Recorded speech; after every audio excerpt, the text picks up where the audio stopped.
Hello guys, welcome back to mini blog. నేను మీ YouTuber and thank you so much. ఎవరైతే నాకు support చేసి సబ్స్క్రైబ్ చేసుకున్న వాళ్ళందరికీ థ్యాంక్ యూ సో మచ్ చెప్తున్నాను. అండ్ ప్రజెంట్గా అయితే మనం ఈరోజు బ్లాగ్ వచ్చేసి ఏంటంటే, ప్రజెంట్గా మనం ఉప్పల్ స్టేడియంకి అయితే వచ్చినాము. ఇండియా వర్సెస్ ఇంగ్లాండ్ టెస్ట్ మ్యాచ్కి అయితే వచ్చినాము. నేను, నా ఫ్రెండ్, నా తమ్ముడు సాబెడ్తోని. అండ్ కంప్లీట్ నేను వీడియో అయితే మీకు లోపల నేను చూపిస్తాను. అండ్ వీలైతే నేను ప్లేయర్స్ కూడా వీడియో అయితే చూపిస్తానని చెప్పేసి ట్రై చేస్తాను నేను. అండ్ ప్లీజ్ ఫస్ట్ టైం ఎవరైతే నా వీడియో చూస్తున్న వాళ్ళందరికీ సపోర్ట్ చేయండి, సబ్స్క్రైబ్ చేయండి. అండ్ వీడియో నచ్చితే లైక్ చేయడం మాత్రం మర్చిపోకండి. Let's go to international Rajiv Gandhi cricket stadium. Let's go. Thank you. Hello guys, welcome back. ఫైనల్గా అయితే నేను మా ఫ్రెండ్ సాబెర్ గడంతోనైతే India versus Australia test match చూడడానికి అయితే స్టార్ట్ అయిపోయాము రాజీవ్ గాంధీ ఇంటర్నేషనల్ క్రికెట్ స్టేడియంలో.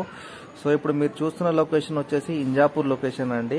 ఇప్పుడు లెఫ్ట్ సైడ్ లో మనకు ఒకటి ఇంజాపూర్ కట్టమైసమ్మ టెంపుల్ అయితే వస్తుంది. ఆల్మోస్ట్ మనం క్రాస్ అయిపోయాము, ఇంటి దగ్గర నుంచి బయలుదేరిపోయాము. సో మన బ్యాడ్ లక్ ఏంటంటే, మనం వెళ్తుంటే రైట్ సైడ్ లో మాకు ఒక చిన్న యాక్సిడెంట్ అయితే అయ్యింది. మాకు కాదు, వేరే వాళ్ళకి యాక్సిడెంట్ అయ్యింది. సో దానివల్ల కొంచెం ట్రాఫిక్ అయితే ఇబ్బంది అయితే అయింది. సో నో ప్రాబ్లం, అక్కడ నుంచి అయితే స్టార్ట్ అయిపోయాము. ప్రజెంట్గా అయితే మనం ఇప్పుడు సాగర్ రింగ్ రోడ్ నుంచి రైట్కి తీసుకుంటాం. సాగర్ రింగ్ రోడ్ దగ్గర కొంచెం ఫ్లైఓవర్ కన్స్ట్రక్షన్ అవుతుంది, దానివల్ల లేట్ అయిపోయింది. అక్కడ నుంచి రైట్ తీసుకోగానే మనకు ఎల్బీ నగర్ నుంచి ఫ్లైఓవర్ కింద నుంచి వెళ్ళాలి.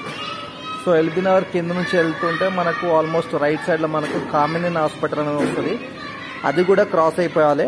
ఆల్మోస్ట్ మనం 2 ఫ్లైఓవర్స్ ఎక్కేసి దిగాలి. సో ఇది వచ్చేసి నాగోల్ ఫ్లైఓవర్. ఇక్కడ నుంచి మనం స్టార్ట్ అయిపోవాలి. జస్ట్ మనకి ఇక్కడ నుంచి ఒక 2 to 3 కిలోమీటర్స్ మాత్రమే ఉంటుంది Rajiv Gandhi international cricket stadium.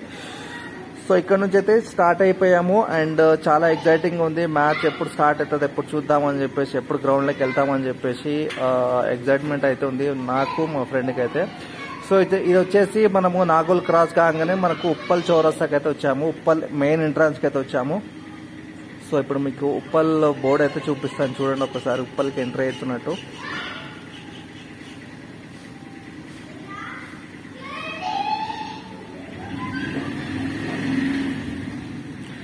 So వచ్చేసి ఉప్పల్లో మెట్రో స్టేషన్ నుంచి అయితే మనం స్ట్రైట్కి వెళ్ళాలి. ఇది మెయిన్ సర్కిల్, ఇది వచ్చేసి మెయిన్ సర్కిల్ ఇది వచ్చేసి.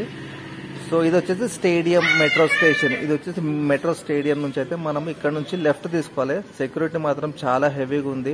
ఇండియా వర్సెస్ ఆస్ట్రేలియా మ్యాచ్ కాబట్టి మామూలుగా ఉంటుంది. సో మనం ఇది పార్కింగ్ లోకి అయితే ఎంట్రీ అయిపోయాము. ఇక మా ఫ్రెండ్, నేను, మా తమ్ముడు ఇండియన్ ఫ్లాగ్ అయితే టాటూ అయితే వేసుకున్నాము.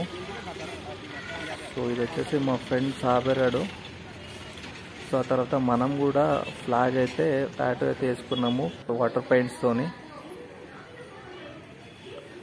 సో ఫస్ట్ టైం ఎవరైతే వీడియో చూస్తున్న వాళ్ళు ప్లీజ్ సపోర్ట్ చేసి సబ్స్క్రైబ్ చేస్తారని చెప్పేసి ఎక్స్పెక్ట్ చేస్తున్నాను. మీరు సబ్స్క్రైబ్ చేసుకొని లైక్ చేస్తే నేను ఇంకా మీకు మరిన్ని వీడియోస్ అయితే మీ ముందుకు తీసుకొస్తానని చెప్పి ప్రామిస్ చేస్తున్నాను. అండ్ ఇప్పుడు వచ్చేసి మనము main entrance, Hyderabad cricket association main entrance దగ్గర అయితే ఉన్నాం, గేట్ నెంబర్ 2 దగ్గర. సో మనం ఇక్కడ నుంచి అయితే లోపలికి అయితే వెళ్ళిపోయాము. సో ఇది లోపల ఇన్సైడ్ వచ్చేసి గ్రౌండ్, మ్యాచ్, క్రౌడ్ చూస్తుంటే చాలా అంటే చాలా ఎగ్జైటింగ్ ఉంది. సో మీరు కూడా డెఫినెట్గా విజిట్ చేస్తారని చెప్పేసి అనుకుంటున్నాను ఐపీఎల్ మ్యాచెస్లో. సో మరిన్ని మ్యాచెస్ అయితే చూడండి. వీడియో నచ్చితే లైక్ చేయడం మాత్రం మర్చిపోకండి. మరిన్ని మోర్ ఇంట్రెస్టింగ్ వీడియోస్ అయితే నా ఛానల్తో సబ్స్క్రైబ్ చేసుకోవడం మాత్రం మర్చిపోకండి. Thank you so much.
ఇంకా